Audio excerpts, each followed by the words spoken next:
Hi everyone, welcome to our After Effects Complete course. In this video, we dive into the exciting world of VFX Compositing. Learn how we add 3D objects to a video and track them. We will then move on to practical techniques, including layering elements and integrating 3D elements into live-action footage. By the end of this video, you'll have a solid understanding of how to combine multiple visual elements seamlessly to create stunning effects.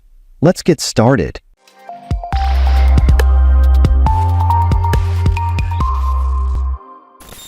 Okay, right now I am in After Effects. We'll begin by creating a new composition. Drag and drop the footage into the composition option to match the composition size with the footage. I have provided the practice file in the description.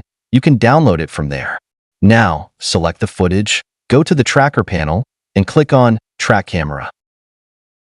Once the tracking is done, you'll see several tracking points in your video. Now, select one of these points, right-click, and choose Create Null in Camera. These null layers allow you to attach 3D elements to the tracked points in your scene. Let me select more track points from different areas and create nulls for them. Okay, this is enough. Now, add the sky image to the timeline.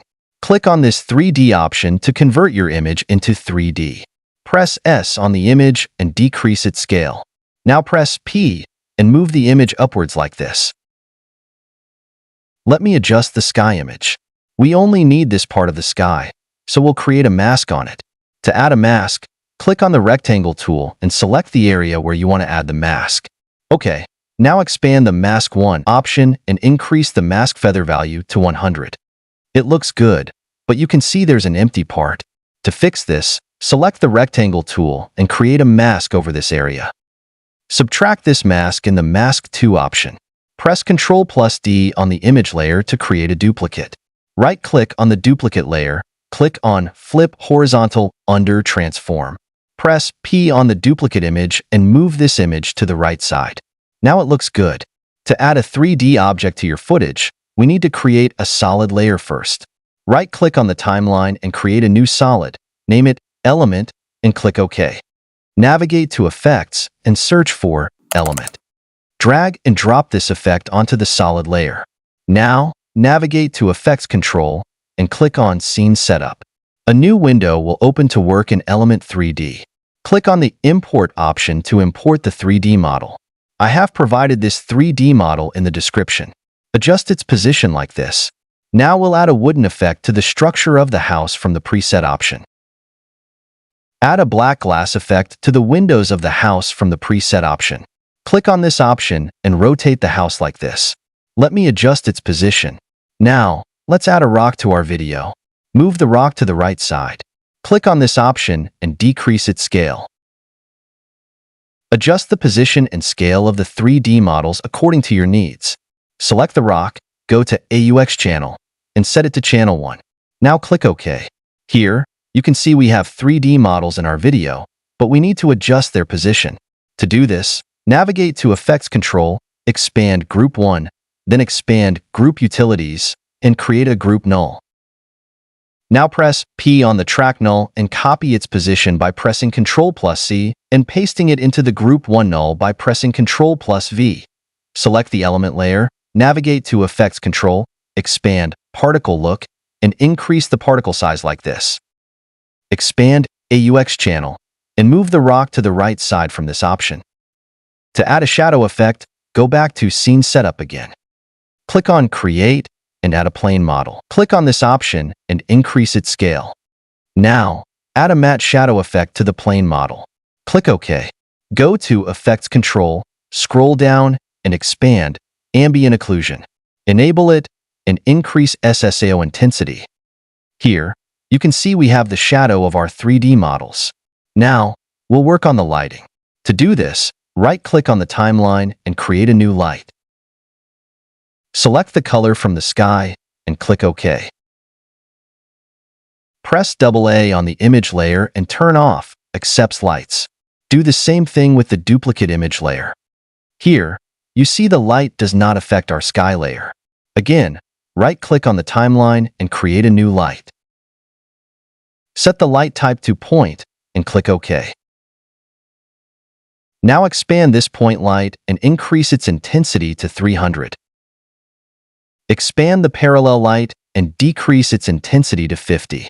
Navigate to Effects and search for Tint. Add this effect to your main video layer. In Effects Control, select the map white color from the sky and change its amount to 50%. Right-click on the timeline and create a new adjustment layer. Place this adjustment layer above all the layers. Navigate to Effects and search for Lumetri Color. Drag this effect onto the adjustment layer. Go to Effects Control and expand Creative. Change its look to SL Blue Day for Night. Decrease its intensity to 50. Okay, now expand the vignette and change its amount to -0.2. Now select the sky layers, right-click, precompose them, and click on Collapse Transformations. To add a glow effect to the sky, navigate to Effects and search for Glow. Drag this effect onto the precomposed layer. In Effects Control, change the glow intensity to 0.5, glow radius to 37, and glow threshold to 100%.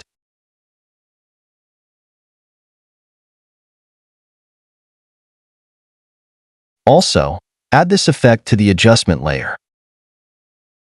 In Effects Control, change the glow threshold value to 100%, glow radius to 384, and glow intensity to 0.5.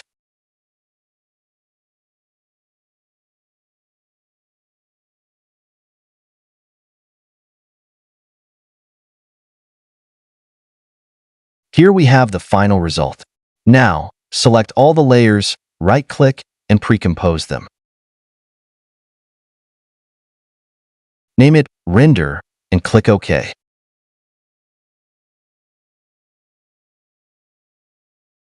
To export your video in MP4, you need to install Adobe Media Encoder software. Once you install the software, navigate to File, click on Add to Media Encoder Queue in the Export menu. Here you see Adobe Media Encoder open. Click on this option and select the format H.264 to export your video in MP4. Okay, now click on this preset option. Click on the output name to select the path where you want to save your video. Select the time interpolation to Optical Flow. Tick Use Maximum Render Quality. Scroll down in Video Settings and change the hardware encoding to software encoding. Click OK. Now click on this play button to start exporting. Within seconds, it will render and save your video. Here is the result.